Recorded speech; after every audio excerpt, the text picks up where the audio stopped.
Assalamualaikum warahmatullahi wabarakatuh.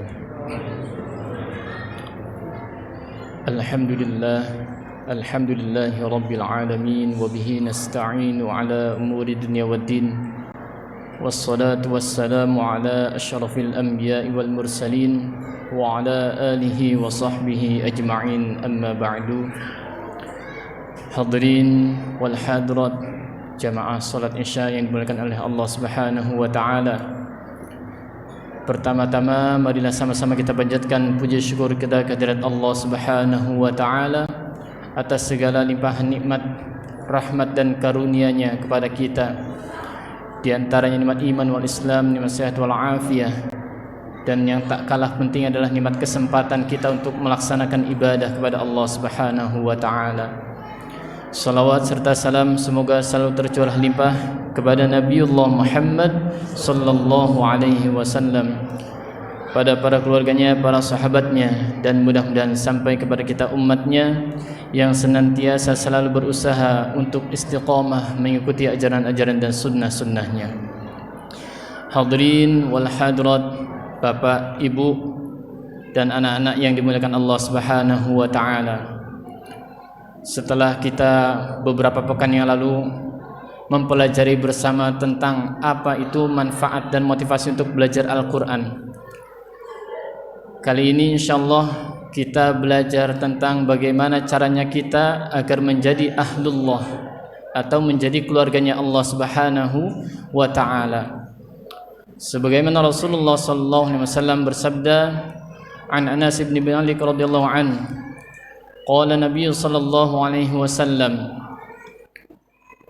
inna lillahi ahlina minan nas. Qalu man hum ya Rasulullah? Rasulullah SAW menjawab, qala hum ahlullah, ahlul Quran wa khassatuh.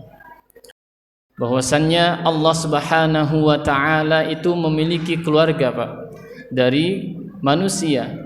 Kemudian para sahabat bertanya kepada Rasulullah sallallahu alaihi wasallam, "Man hum ya Rasulullah?" Siapa mereka ya Rasulullah yang menjadi keluarganya Allah Subhanahu wa taala?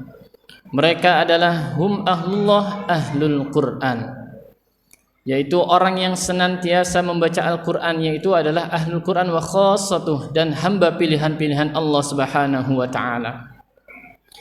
Ada ulama yang mentafsirkan ahlul Quran adalah orang yang senantiasa membaca Al-Quran dan orang yang menghafalkan Al-Quran.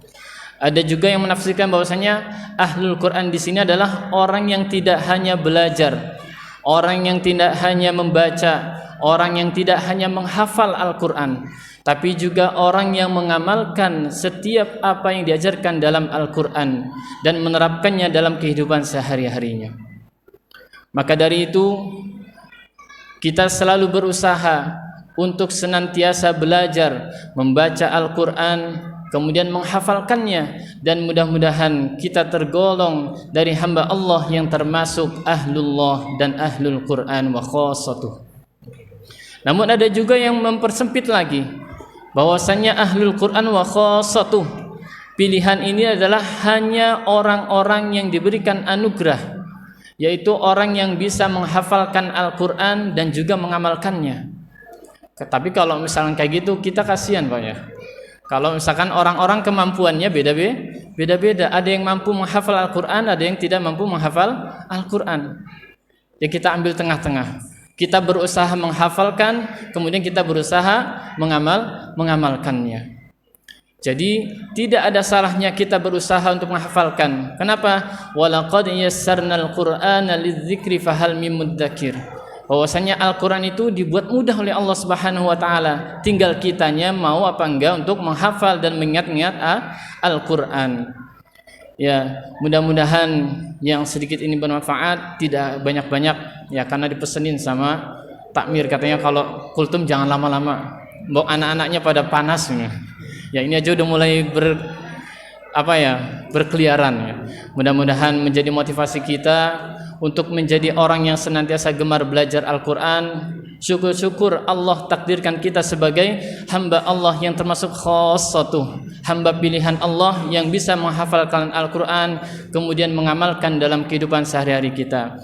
Wallahu a'lam bishawab. Wassalamualaikum warahmatullahi wabarakatuh.